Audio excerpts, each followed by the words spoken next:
हमें थोड़ी देर बाद वहां पर वही इलाका दिखाया जाता है जहाँ पे हमारे हीरो और हीरोइन आए थे। तो तब हमारी हीरोइन कहती है, ये है फर्स्ट एम्पर का टॉम्ब जो मैंने एंशियंट बुक में देखा था। चलो हम लोग अंदर चलते हैं। तो जैसे ही वो लोग अंदर आते हैं ना, तो रेमंड कहता है, यहाँ पर हर जगह ट्रैप्स बिखरे हुए हैं, तो केयरफुल रहिएगा योर हाइनेस। हमारी कहती है, जी मैं समझ गई सर स्पेंसर। वो सोचती है, मैं यहाँ पर तैयारी करके आई थी, लेकिन इसको अपनी आंखों से देखना बहुत ज्यादा डरावना लग रहा है। फिर भी मैं लोगों का सफर करता हुआ नहीं देख सकती। तो तभी उसे याद आता है कि जब कुछ दिनों पहले वो वहां पर उसकी मेड उसको तैयार कर रही थी ना, तो तब वो कहती है, क्लोई मुझे बताओ कि लोगों की स्टोरीज उनको सुनने के बाद क्या लगता है। तो उसकी मेड कहती है, आपके लिए एक लेटर आया है, क्या मैं उसको आपको दूं। हमारून कहती है, क्या तुम्हें पता है ये कहाँ से आया है। वो कहती है, मैंने सुना था कि एक बच्ची ने लिखा है।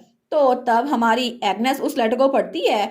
वो कहती है, सच में ये तो वही बच्ची है जिसको मैं गांव में मिली थी। लेकिन वहां पर उस लेटर में उसने लिखा था, हेलो योर हाइनेस, मेरा नाम है हेडी। थैंक यू गांव के लोगों को हील करने के लिए, आपकी वजह से हम लोग फिर से स्माइल कर पाए। लेकिन आजकल कुछ बहुत ज्यादा अजीब सा हो रहा है, हमारे गांव में बहुत ज्यादा अजीब चीजें हो रही हैं। तो तब हमारी हीरो उस लेटर को पढ़ती है। आगे लिखा था, एक दिन अचानक से मेरे फादर पिच ब्लैक बन गए और फिर उन्होंने मुझे अटैक करने की कोशिश की। मैं तो बहुत ज्यादा डर गई थी। मैंने अडल्ट्स को बताया, लेकिन आपको भी ये लेटर लिख रही हूँ और हाइनेस, और कोई भी मेरी बात नहीं सुनता। अगर आप इस लेटर को देखेंगी तो प्लीज मेरे फादर को बचा ली और हाइनेस। तो हमारी हीरोइन सोचती है, आई एम सॉरी हेडी, मेरी वजह से ये सारे डीमंस, इनको मैं प्योरीफाई नहीं कर पाई, तो शायद ये सब कुछ हो रहा है। मेरी हीलिंग पावर तुम लोग की हेल्प नहीं कर सकती। लेकिन वो सोचती है, यही एक तरीका है जिसकी वजह से मैं सबकी हेल्प कर सकती हूँ। मैं काइलो को भी बचा सकती हूँ और एम्पायर के लोगों को भी। मुझे उस रिफ्ट को क्लोज करना होगा। और तब प्रेजेंट में वो सोचती है, हेडी के लिए मैं पीछे नहीं हट सकती। तो तभी वहां पर कोई कहता है, योर हाइनेस। हमारे कहती है, क्या हुआ। तो वो था काइलो।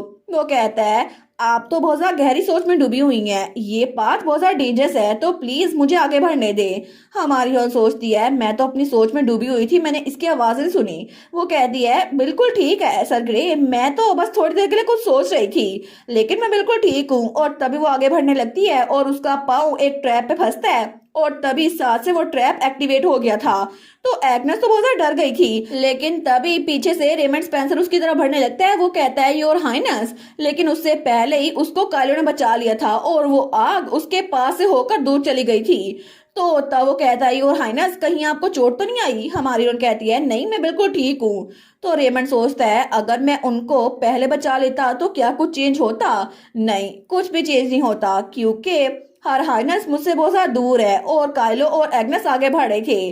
तो वो सोचता है, मैं तो उनकी नजरों के सामने बहुत लंबे अरसे पहले इरेज हो गया था, मे भी कुछ बदल सकता। लेकिन तभी वो लोग एक जगह पे पहुंचे थे तो कोई कहता है, आगे एक और डोर है, और ये तो एक डोर मैजिक स्टोन से एम्बेडेड है। तो तब वहां पर वो मैजिक स्टोन पर्पल कलर का था। हमारी हीरोइन कहती है, क्या real tomb of first emperor इसके पीछे होगी। लेकिन तभी रेमंड आगे आते हुए कहता है, ये एक ट्रैप है जिसके बारे में मैंने मेंशन किया था, और अगर हमने दरवाजा ऐसे ही खोल दिया तो एक स्ट्रॉन्ग करंट आएगा जिसकी वजह से हमारी लाइफ खतरे में होगी, तो हमें ये लेवर खींचना पड़ेगा। तो योर हाइनेस, जब हम दोनों इन दोनों लेवर्स को खींचते हैं तो आप इस मैजिक को न्यूट्रलाइज करें तो दरवाजा ओपन हो जाएगा। चलिए शुरू करते हैं। हमारी हीरोइन सोचती है, हमें एक ही ट्राई में कामयाब होना पड़ेगा। तो तब काइलो और रेमंड अलग अलग तरफ से उस लेवर को खींचते हैं। तो रेमंड कहता है, अब आप ये करें। तो हमारी हीरोइन अपना मैजिक यूज करती है उस दरवाजे के अंदर, तो तभी दरवाजा खुलने लगता है। हमारी हीरोइन कहती है, ये हो गया, ये कामयाब हुआ।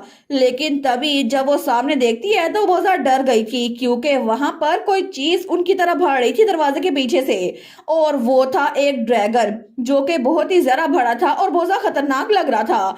तो हमारी हीरोइन तो उसको देखकर थोड़ा घबरा गई थी, लेकिन वो ड्रैगन तो बहुत ज्यादा बड़ा था। हमारी हीरोइन सोचती है, मैंने सोचा नहीं था कि इतना बड़ा मॉन्स्टर यहाँ पर होगा, लेकिन फिर भी हमें इसको हराना होगा। तो अपनी बंदूक निकाल लेती है और उस पर फायर करती है, लेकिन वो फायर उस ड्रैगन में कुछ नहीं बिगाड़ती। हमारी हीरोइन सोचती है, मैंने इसके सर पे फायर किया था, फिर भी इसको कुछ नहीं हुआ, आखिर हो क्या रहा है। और तभी वो अपने आप को एक बार फिर से हील कर लेता है। तो रेमंड कहता है, मॉन्स्टर के ब्लैक स्केल्स, उनके पास अपने आप को रीजनरेट करने की एबिलिटी है। इसके वीक स्पॉट सिर्फ वो हैं जहाँ पे स्केल्स नहीं है।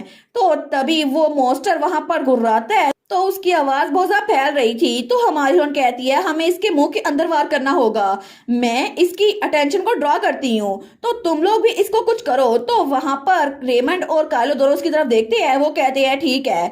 तो तभी काइलो एक तरफ से भागता है और दूसरी तरफ से रेमंड भागता है, लेकिन दोनों के दोनों उस पर वार कर रहे थे। तो तभी वो ड्रैगन उन पे पंजा गाड़ने लगता है, तो रेमंड उसके पंजे पे वार करता है, लेकिन तब वो उसके पाँव के नीचे आ रहा था। तो वो कहता है हमने इसको नीचे गिरा दिया है, इसकी टांग थोड़ी जख्मी हो गई है, लेकिन अब इसको एक ही ब्लो में खत्म करो काइलो ग्रे। तो काइलो वहां से उछलता है उस मॉन्स्टर के सर पे वार करने के लिए। वो कहता है मैं तो हमेशा से यही करना चाहता था रेमंड स्पेंसर, लेकिन तभी वो मॉन्स्टर काइलो को स्पोर्ट कर लेता है और तब वो उसकी तरफ आग बरसाने लगता है। तो काइलो कहता है क्या? जब उसकी आंखों में देखता है वो सोचता है इसकी आंखें ये तो सेम टू सेम उस वुल्फ की तरह है, नहीं अगर मैं इसको डोज ना कर पाया तो फिर मेरी जान खतरे में होगी। तो पीछे से हमारी एग्नेस कहती है ये डेंजरस है सर ग्रे, लेकिन तभी वहां पर उसको कोई पीछे कर देता है और वो था रेमंड स्पेंसर जो काइलो की जान बचा रहा था। तो हमारी कहती है सर स्पेंसर, लेकिन तभी वहां पर रेमंड वो काइलो को पीछे धकेल देता है। वो कहता है तुम्हें बचना होगा और वो आग वो दूसरी तरफ चली गई थी। हमारी कहती है तुम दोनों ठीक तो हो ना? और वहां पर काइलो बहुत मुश्किल से बचा था, वो कहता है मैं बिल्कुल ठीक हूँ, लेकिन कैप्टन स्पेंसर। और वहां पर रेमंड का हाथ जख्मी हो चुका था, वो आग उसके हाथ पे लगी थी।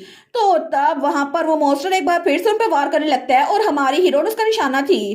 तो रेमंड कहता है प्रिंसेस। हमारी हीरोइन जब वहां पर देखती है तो वो आग उसके ऊपर पूरी फायर हो चुकी थी, लेकिन तभी वो दूर उछल के किसी और तरफ जाती है। तो रेमंड और काइलो पीछे ही थे, वो कहते हैं प्रिंसेस। हमारी कहती है मैं बच गई, वो बाल बाल बची थी, बस हवा के ब्रश की वजह से वो पीछे चली गई थी। वो सोचती है लेकिन अचानक से इतना वायलेंट कैसे बन गया, लेकिन जब वो उसको देखती है ना तो उसके मुंह के अंदर काइलो की तलवार थी। वो सोचती है यही चांस है, मुझे लगता है मैं अभी इसको खत्म कर सकती हूँ। और तभी वो एक बार फिर से फायर करती है और वो गोली उस मॉन्स्टर के गले में जाके लगी थी और इसकी वजह से वो नीचे गिर गया था। तो काइलो सोचता है मैंने प्रिंसेस को सिर्फ इसीलिए फॉलो किया था क्योंकि मुझे डर था कि वो हर्ट हो जाएंगी, लेकिन ऐसा लगता है कि मेरी फिक्रमंदी बिल्कुल गैर जरूरी थी, वो तो खुद बहुत ज्यादा स्ट्रॉन्ग है मेरे बगैर भी। तो तभी हमारी हीरोइन उसके पास आती है, वो कहती है सर ग्रे सर स्पेंसर। तो तब काइलो ने रेमंड को हेल्प की थी, वो कहता है योर हाइनेस कहीं आपको कहीं चोट तो नहीं लगी? तो हमारी हीरोइन कहती है सर स्पेंसर आपका बाजू। वो कहता है ये बिल्कुल ठीक है, मुझे कुछ भी नहीं हुआ। हमारी हीरोइन कहती है आपका जख्म बहुत ज्यादा सीरियस है, अगर हमने अभी इसको ट्रीट नहीं किया तो ये डेंजरस होगा।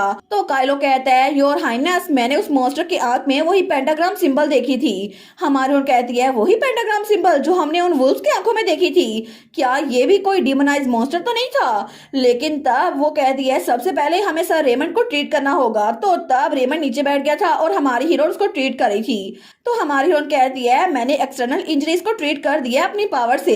तो रेमंड कहता है थैंक यू, लेकिन काइलो सोचता है हर हाइनस वो जख्मी हो सकती थी, अगर मैं एक ही स्ट्राइक में उस मॉन्स्टर को खत्म कर सकता तो फिर उनको चोट ना लगती। लेकिन तब हमारी हीरोइन उठते हुए कहती है मुझे लगता है ये टेम्परेरी है, इसी वजह से हमें आपको हील करने के लिए वापस चलना होगा, सेंट की डिवाइन पावर वो इसके लिए प्योरीफाई करने के लिए काफी होगी।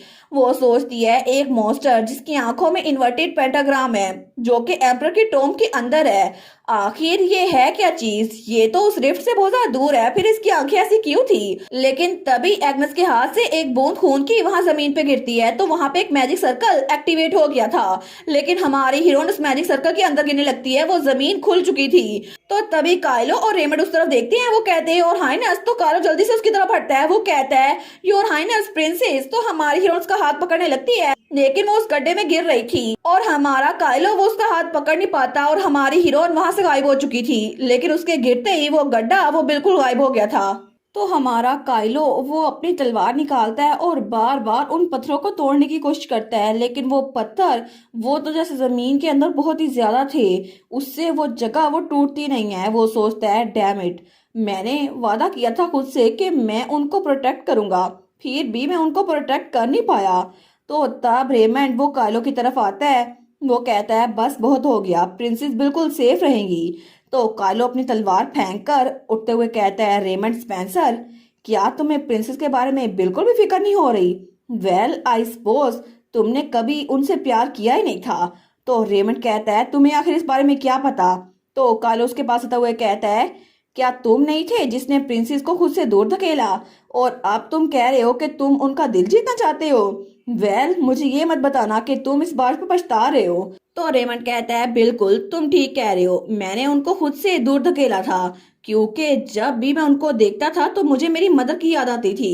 लेकिन अब मुझे लगता है कि मेरी वो फीलिंग्स बिल्कुल भी रियल नहीं थी। तो काइलो कहता है, मैं प्रिंसेस को वैसे ही देखता हूँ जैसी वो हैं, किसी और की परछाई उनमें नहीं देखता। तो रेमंड कहता है, लेकिन तुम यहाँ पर सिर्फ इसीलिए अपनी जान जोखिम में डाल रहे हो क्योंकि तुम्हें प्रमोशन चाहिए। क्या तुम्हें लगता है कि तुम्हारी फीलिंग्स वो सच है? तुम प्रिंसेस से बिल्कुल प्यार नहीं करते, मुझे हंसाओ मत। तुम तो एक डॉग के अलावा कुछ नहीं हो जो पावर के साथ ऑब्सेस है। तो काइलो उसका कॉलर पकड़ लेता है। वो कहता है, जुबान संभाल के बात करो रेमंड स्पेंसर। तो रेमंड कहता है, प्रिंसेस के सामने तुम बड़े अच्छे बनते हो, लेकिन असल में तुम्हारी असलियत ये है। तो काइलो उसको मुक्का मारने लगता है। वो कहता है, तुम बास्टर्ड। लेकिन रेमंड कहता है, बहुत लंबे अरसे पहले मैंने अपनी मोम को भुला दिया था, लेकिन जब भी मैं प्रिंसेस को देखता था ना, हमेशा मुझे अपनी मोम की शक्ल उनमें नजर आती थी। इसी वजह से ये सब कुछ ये ऐसा चल रहा था। लेकिन आखिर ये चेंज कब हुआ? कब मेरी मोम की मेमोरी वो उनकी शैडो में मुझे नजर आना बंद हो गई, या फिर ये कहा जाए कि मुझे प्रिंसेस एक अलग इंसान आना शुरू हो गई? तो हमारा काइलो वहां से जाते हुए कहता है, तुम्हारी फीलिंग्स मैटर नहीं करती, यहाँ पर सिर्फ प्रिंसेस की चॉइस मैटर करती है। तो रेमंड कहता है, हाँ बिल्कुल मैं समझ सकता हूँ। तो काइलो कहता है, क्या क्या फाइनली तुम अपने सेंसेस में वापस आ गए हो? तो रेमंड कहता है, क्या बात कर रहे हो, लेकिन उसका हाथ दर्द कर रहा था। तो काइलो कहता है, तुम ठीक तो हो ना? तो रेमंड मुड़ते हुए कहता है, क्रीपी, तुम तो बड़े क्रीपी हो। तो काइलो कहता है, हाँ हाँ मुझे पता है मैं बड़ा क्रीपी हूँ, लेकिन फिर भी हमें प्रिंसेस को सर्च करते रहना चाहिए। और दूसरी तरफ हमारी हीरोइन वो सोचती है मैं गिर रही हूँ, लेकिन ये, और तभी वो एक जगह पर गिरती है तो वो सोचती है ऐसा लगता है उस जगह के बिल्कुल नीचे एक कमरा था, लेकिन ये जगह है कौन सी? और वहां पर तो जैसे खंडर बने हुए थे। वो सोचती है क्या ये फाइनल थ्रेशोल्ड है जिसके बारे में फादर ने बात की थी? और वो 5 कलर माना स्टोन वो तो चला गया, मे भी मुझे उसके बारे में कोई क्लू मिल जाए। लेकिन तभी उसके ऊपर कुछ रोशनी होती है। तो वो सोचती है क्या ये कौन है? तो वहां पर कोई कहता है, क्या तुम थी जिसने मुझे जगाया? तो हमारी बहन कहती है, तुम? क्या तुम फर्स्ट एम्परर हो? तो वहां पे फर्स्ट एम्परर उसकी सोल थी। वो कहता है, सिर्फ वही यहाँ पर आ सकते हैं जो कि रॉयल ब्लड लाइन से हो। लेकिन कितना अजीब है, तुम्हारी बॉडी वो तो हमारी ब्लड लाइन की लगती है, लेकिन तुम्हारी सोल इस दुनिया की नहीं लगती। तो तब वो कहता है, तुम्हारी हिम्मत कैसे हुई इस जगह पे अनइनवाइटेड आने की? और तभी वो उस पे मैजिक करता है। लेकिन तब हमारी हीरोइन एक और जगह पे गिर रही थी, उसको लगता है जैसे वो पानी में गिर रही है। वो कहती है, कितना अजीब है, लेकिन ये थोड़ा पीसफुल लग रहा है, इतना पीसफुल कि मैं हमेशा के लिए यहाँ पे रुकना चाहती हूँ। लेकिन तभी उसको याद आता है कि असल स्टोरी में हुआ क्या था। एम्पायर के सारे लोग रेमंड को हीरो मान रहे थे, और उसके हिसाब से स्टोरी में काइलो ने बहुत ज्यादा स्ट्रगल की थी, फिर भी वो रेमंड को हरा नहीं पाया था। हर कोई यही कह रहा था, हमारी होप सर स्पेंसर। तो फाइनली एक दिन थक हार कर वो सोचता है, क्या मैंने कुछ गलत किया है? आखिर लोग वो मुझे अच्छा क्यों नहीं समझते? क्या सच में वो चाहते हैं कि वो लड़का, वो रेमंड स्पेंसर वही जिंदा रहे? ठीक है, फिर तो मैं अपनी विल लिख देता हूँ। और आखिरी बार वो वहां पर अपनी विल लिखकर चला गया था रिफ्ट को बंद करने के लिए, और वहां लिखा था, एक हीरो को बिल्कुल नहीं मरना चाहिए। तो तब हमारी हीरो उस पानी में सोचती है, काइलो प्लीज वापस आओ प्लीज, मैं गिव अप नहीं कर सकती तुम पर, मेरे पास सिर्फ तुम ही हो, इसी वजह से मैं तुम्हें छोड़ नहीं सकती। और उस ख्वाब में वो पानी के अंदर काइलो को बचा रही थी, लेकिन तभी वो होश में आती है। तो फर्स्ट एम्परर कहता है, अच्छा तो तुम यहाँ पे सिर्फ लालच की वजह से नहीं आई थी, तुम्हें भी किसी को बचाना है? वो कहती है, बिल्कुल मुझे किसी को बचाना है जिससे मैं प्यार करती हूँ, तो प्लीज मुझे बताएं वो 5 कलर वाला माना स्टोन कहाँ पर है? तो तब वो सोचता है, क्या मैं भी इतना डेस्परेट दिख रहा था जिस वक्त मुझे वो मिला था? और तब वो अपने पास बताता है, जब कोई कहता है, योर मैजेस्टी आपको रेस्ट करना चाहिए, आप और हर मैजेस्टी तो अपनी हेल्थ का ध्यान रख ही नहीं रहे, आप लोग तो बहुत ज्यादा काम कर रहे हैं। तो फर्स्ट एम्परर कहता है, आखिर एक नेशन का एम्परर वो सेफली कैसे बैठ सकता है जबकि हमारे लोग ऐसी ही हालत से गुजर रहे हैं? तुम्हें लगता है कि मैं ऐसे ही आराम कर पाऊंगा? वो कहता है, जी और मैजेस्टी आप ठीक कह रहे हैं, लेकिन थोड़ी देर बाद एम्परर एक जगह पर पहुंचा था तो वहां पर बहुत सारे लोगों को कैद किया हुआ था जो कि ब्लैक डिसीज से गुजर रहे थे। तो तब वहां पर उसकी वाइफ भी थी, हर मैजेस्टी, जो कि कुछ लोग को ट्रीट कर रही थी। वो कहती है डिमोनिक इरप्शन की वजह से बहुत सारे विल्जर्स वो टेरिबल पेन में हैं। हम कुछ नहीं कर सकते, लेकिन अभी के लिए मैं कुछ लोग की मरहम पट्टी कर सकती हूँ। लेकिन इतना अरसा उन लोग की मरहम पट्टी करने की वजह से उसकी खुद की हालत खराब हो गई थी। तो थोड़ी देर बाद वो एक बेड पे थी तो उसका हस्बैंड कहता है आखिर तुम्हें इतनी डेंजरस जगह पे अकेले जाने की जरूरत क्या थी, मैं तुम्हारे साथ चलता ना। लेकिन उसकी वाइफ कहती है सच में डियर, मुझे इस बात का बिल्कुल भी दुख नहीं है और मुझे लगता है अगर ये तुम हो ना, तुम कोई ना कोई रास्ता ढूंढ लोगे। मैं तब तक तो होल्ड ऑन कर सकती हूँ ना। वैसे भी जब ये एम्पायर का कियोस खत्म होगा ना तो फिर पीस होगा और हम लोग दोबारा इकट्ठे माउंटेन पे जाएंगे। इसी वजह से तुम बिल्कुल हिम्मत मत हारना। तो फर्स्ट एम्पर कहता है लेकिन तुम्हारी कंडीशन बहुत ज्यादा बुरी हो रही है। तो एम्प्रेस उसके आधे चेहरे पर वो ब्लैक प्लेग वो फैल चुका था। वो स्माइल करते हुए कहती है ऐसा बिल्कुल मत कहो, मुझे यकीन है तुम मुझे बचा लोगे, है ना। लेकिन उसके 2 दिनों बाद एम्पर एक अलग कमरे में था। वो तो बहुत ज्यादा दुखी था। वो सोचता है मेरे पास ये पर्पल माना स्टोन है, लेकिन मैं जितनी बार मर्जी ट्राई करूं डिवाइन पावर के अलावा ये बंद नहीं हो सकता। मैं बिल्कुल पावरलेस हूँ। तो तभी वहां पे कोई भागता हुआ आता है। वो कहता है योर मैजेस्टी, बहुत बुरी खबर है, हर मैजेस्टी एम्प्रेस गायब हो चुकी हैं। और थोड़ी देर बाद बाहर बारिश हो रही थी और गांव का मंजर दिखा जाता है। तो वहां पे एम्पर भागता हुआ आता है। वो सोचता है प्लीज तुम सेफ रहना प्लीज। लेकिन तभी वो सामने देखता है तो एम्प्रेस पूरी तरह वो ब्लैक डिमन बन चुकी थी और एक बच्चे के पीछे भाग रही थी। तो वो सोचता है प्लीज रुक जाओ, अगर तुम ये करती रही, नहीं मुझे इस बच्चे को बचाना होगा। तो तभी एम्प्रेस उस बच्चे को बाइट करने लगती है, लेकिन तभी एम्पर ने उसकी जान ले ली थी। वो सोचता है क्या मैंने एक डीमन को खत्म किया या फिर मैंने अपनी वाइफ को खत्म किया। और उसी पल उसकी वाइफ एम्प्रेस की जान चली गई थी, लेकिन वो उसकी वाइफ नहीं थी, वो ब्लैक प्लेग में कोई मॉन्स्टर था। तो वो सोचता है मैं बस तुम्हारी स्माइल को वापस लाना चाहता था, लेकिन क्यों, आखिर मैंने ये क्यों किया। और उसकी वाइफ वो दम तोड़ चुकी थी। वो सोचता है उस वार में डीमंस वो बढ़ते रहे। एम्प्रेस का फ्यूनरल वो बहुत ज्यादा खामोशी से किया गया। बहुत सारे लोगों ने उनकी मौत का गम किया, लेकिन आखिर में जब उसके पास कोई डिवाइन पावर नहीं थी तो वो खुद ही अकेला वहां पर माउंटेन पे चला गया उस रिफ्ट को बंद करने के लिए। तो वो सोचता है मैं कुछ भी नहीं कर पाया, ना ही मैं एम्पायर के सिटीजन्स की हेल्प कर पाया और ना ही मैं अपनी वाइफ को बचा पाया। आखिर मैं कैसे इस एम्पायर का एम्पर कहलाने के काबिल हूँ।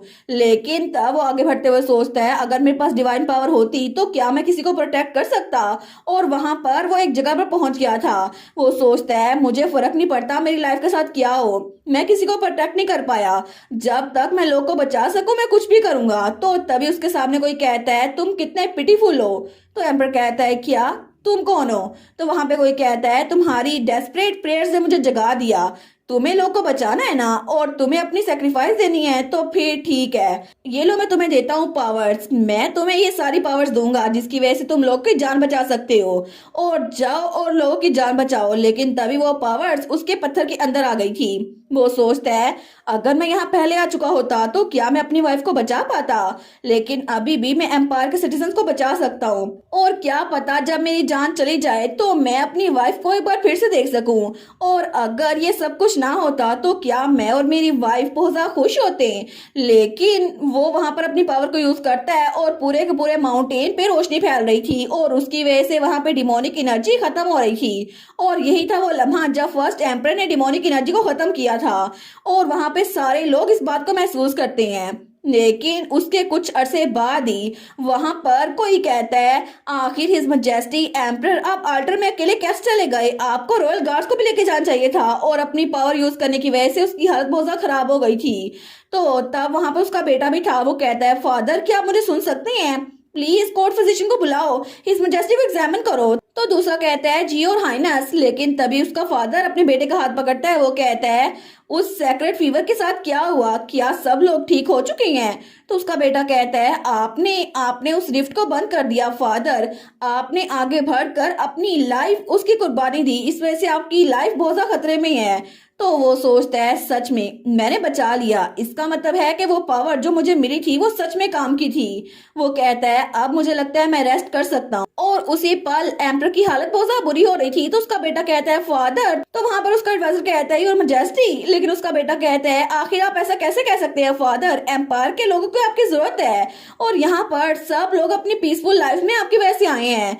लेकिन वो सोचता है एक एम्पर के तौर पर मैंने अपनी ड्यूटी पूरी कर दी, लेकिन फिर भी मैं अपनी वाइफ को बचा नहीं पाया, लेकिन अब मैं अपनी वाइफ से मिल पाऊंगा। और तब उसकी आंखों में आंसू थे। वो सोचता है अगर मैं तुम तक पहुंच पाता तो ये अच्छा होता, लेकिन प्रेजेंट में वो ये सारी कहानी एग्नेस को बता रहा था। वो कहता है अगर वो मैजिक स्टोन मुझे पहले मिल गया होता तो ये सब कुछ ना होता, मुझे माफ कर दो। उस मैजिक स्टोन की वजह से मेरी सोल यहाँ पे ट्रैप होकर रह गई है और मुझे मुझे लगता है कि उस वक्त मैंने अपनी वाइफ के लिए जितनी ज्यादा प्रेयर की थी ना, मुझे ये मैजिक स्टोन मिल गया था। इसी वजह से मैंने उन सब की जान बचा ली, उस रिफ्ट को बंद कर दिया। तो एग्नेस कहती है लेकिन क्या आप मुझे बताएंगे कि इस होली रैली को यूज कैसे करना है। वो कहता है इसके अंदर बहुत ज्यादा इमेंस पावर चाहिए होगी, मुझे नहीं पता कैसे, लेकिन अगर इसके अंदर बहुत ज्यादा पावर डाली जाए तो ये रिफ्ट को बंद कर देगा। हमारी सोचती है क्या आखिर में काइलो की सेक्रीफाइस वो होके रहेगी, क्या काइलो का मरना जरूरी है, नहीं कोई और तरीका तो होगा। तो वो फर्स्ट एम्पर कहता है मैं डायरेक्टली सब में इंटरफेयर तो नहीं कर सकता, लेकिन मैं तुम्हें वो पावर दूंगा जो मेरे पास बची हुई है। और तब वो अपनी पावर एग्नेस को देता है तो एग्नेस के हाथ में वो सारी पावर आ रही थी। वो सोचती है क्या क्या इसका मतलब है मैं इनकी पावर लेकर इस ट्रेजेडी को बदल सकती हूँ, क्या इसका मतलब है कि काइलो काइलो की जान बच जाएगी। ये सब कुछ नहीं होगा जो कि ओरिजिनल नॉवल में हुआ था। और इसी के साथ ये वाला पार्ट यहीं पर ख़त्म। तो आप लोग बताइएगा आप लोग को ये पार्ट कैसा लगा, और वीडियो को लाइक और चैनल को सब्सक्राइब लाजमी कीजिएगा। बाकी वीडियोस का लिंक भी स्क्रीन पर नज़र आ रहा होगा, तो काइंडली उनको भी चेकआउट कर ले। और thank you so much for watching my videos. Stay safe, bye bye.